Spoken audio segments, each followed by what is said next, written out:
Kalian DPP pada dapat PWK apa dapat ARSI? Kalau aku PWK, kamu apa? Aku juga PWK. Kamu apa, Wi? Gua arsi. Kamu apa? Oh, ARSI. ARSI itu yang tugasnya udah ada di minggu pertama nggak sih? Iya, aku Gua juga kayak gitu. banyak banget. Tugasnya tuh udah disuruh buat sketsa, udah disuruh bikin resume, disuruh wawancara arsitek juga. Banyak banget ya. Iya makanya capek banget gua. Kita kemarin padahal seru banget kelasnya, kayak diskusi bareng gitu sama dosennya ya. Iya, karena dosennya baik banget dan pelajarannya seru banget. Kayak Kita tuh ngebahas ini nggak sih? Apa tata kota gitu? Tata Iya, kota yang baik. Pembangunan. Iya, Oh, benar banget. iya. Enak banget kalian ya, gue capek banget. Tapi kan ntar tukeran.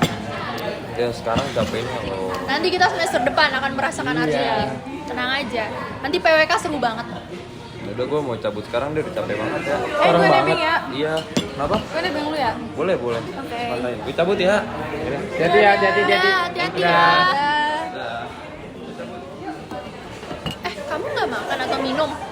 Aku masih kenyang kok, nggak apa-apa. Beneran. Kamu beneran nggak mau makan? Nggak usah. Nggak apa-apa. BTW kamu pulang naik apa? Aku sebenarnya pengennya sih naik transportasi umum ya, tapi karena emang jarang, jadi kayaknya aku bakal jalan kaki aja deh ke rumah. Kamu jalan kaki jauh nggak sih rumah kamu? Lumayan sih, tapi ya udahlah mau gimana lagi. Kenapa? Ini supir aku tadi nelpon, cuman Oh. nggak aku angkat. Kayaknya aku Dia mau dia pulang udah deh. mau dia udah nggak jemput kamu? Iya, Oh. kayaknya udah di depan deh. Aku mau pulang duluan ya. Aku bareng juga deh. Oh yaudah yuk. Dah.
Menurut kakak, kota Bandung ini udah termasuk sebagai daerah yang maju belum?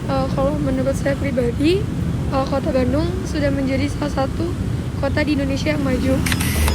Menurut kakak, kesenjangan pembangunan ini mendapat tetap tentang aturan-aturan yang diberi oleh pemerintah atau mungkin kesadaran dari masyarakat gimana sih, masih ada kurang sadar atau aturannya kurang?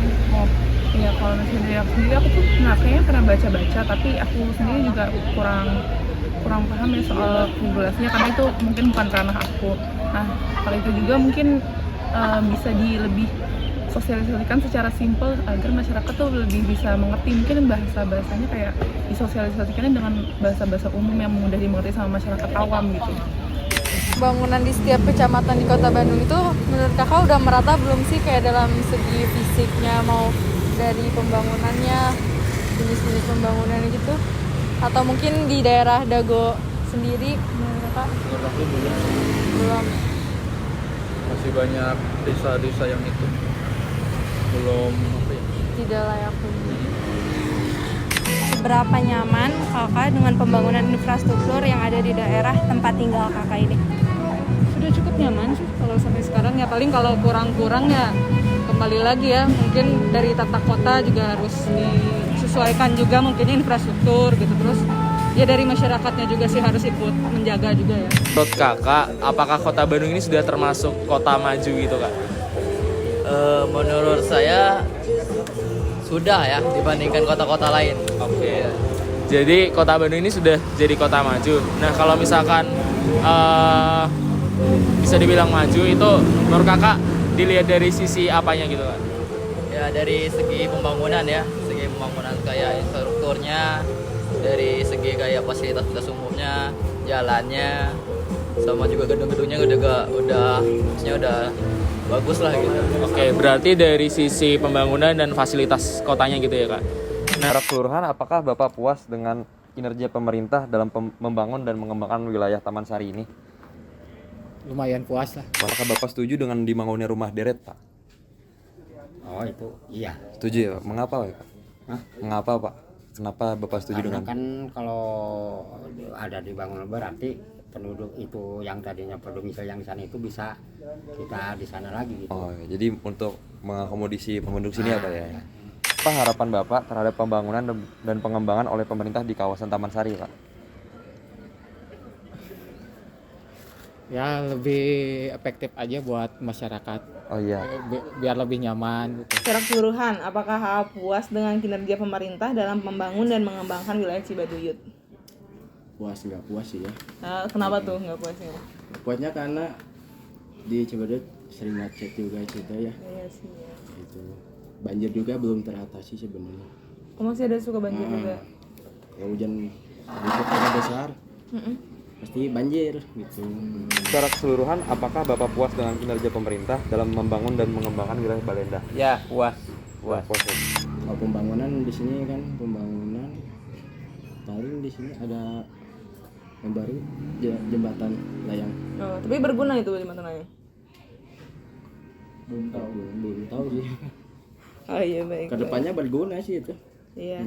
Jadi lebih efektif buat jalan. Berdasarkan analisis tim kami, Balenda adalah wilayah yang rentan terjadi banjir, Pak. Selama tinggal di sini tuh Bapak pernah sering mengalami banjir nggak, Pak? Sering. Oke, selama tinggal di wilayah Cibaduyut ini, apakah AA sering melihat tumpukan sampah di lingkungan sekitar tempat tinggal? Iya, masih ada sih. Bagaimana tuh tanggapannya? Tapi sebagian ada yang disiplin juga. Oh, sudah ada. Kami mendengar bahwa sudah ada kolam retensi, Pak, yang dibangun pemerintah setempat untuk menanggulangi banjir, Pak. Iya. Nah, menurut Bapak, apakah kolam retensi tersebut efektif mengurangi banjir, Pak? Ya Kak, di sini kan ada kolam banjir, tapi ya kalau udah airnya besar mah itu agak kurang lah mengaruhnya, soalnya kan banjir besar mah tetap aja banjir gitu. Nah, jadi masih tetap sering banjir ya? Iya, iya betul. Dari cuplikan video yang sudah Anda lihat tadi, pasti ada banyak pertanyaan yang muncul dalam otak Anda. Apakah kesenjangan sosial dan pembangunan itu masih ada? Kesenjangan sosial dan pembangunan marak terjadi di Indonesia. Tidak terkecuali di daerah metropolitan seperti kota dan kabupaten Bandung.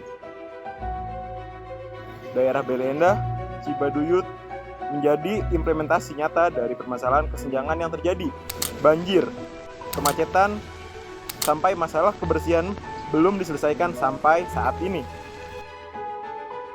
Pembangunan yang tidak merata menjadi titik penyebab mengapa masalah-masalah tersebut masih terjadi.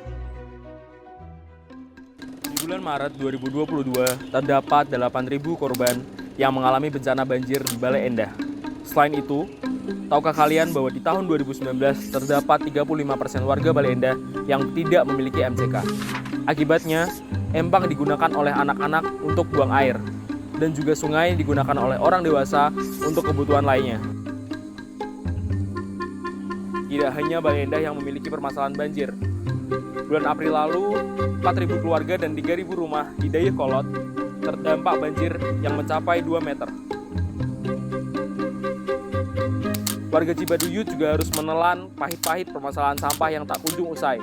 Tak lupa kawasan Cibaduyut kerap mengalami kemacetan terutama pada saat pagi dan sore. Berdasarkan hasil survei Primer Bandung Road Safety Annual Report tahun 2017, nilai volume to capacity ratio Jalan Raya Kopo pada jam padat lalu lintas telah menyentuh 0,93. Nyaris memenuhi total kapasitas jalan yang tersedia. Pembangunan flyover Kopo Cibaduyut telah diselesaikan oleh pemerintah, tetapi masih belum dapat digunakan karena masih menunggu proses peresmian. Selain masalah general sebelumnya, di Kota Bandung pun kerap terjadi penyelewengan hak asasi manusia. Taman Sari telah menjadi objek kekerasan dan pemaksaan yang dilakukan oleh pemerintah kepada masyarakat. Pada tanggal 12 Desember 2019, terjadi penggusuran rumah warga secara mendadak tanpa ada pemberitahuan waktu yang konkret dan jelas. 100 personel Satpol PP datang dengan menyeret serta memukul anak warga hingga kesakitan. Gas air mata pun ditembakkan di tengah pemukiman. Padahal, kita tahu bahwa banyak anak-anak di dalamnya. Apakah ini kota yang mendapat predikat kota ramah HAM oleh Kementerian Hukum dan HAM?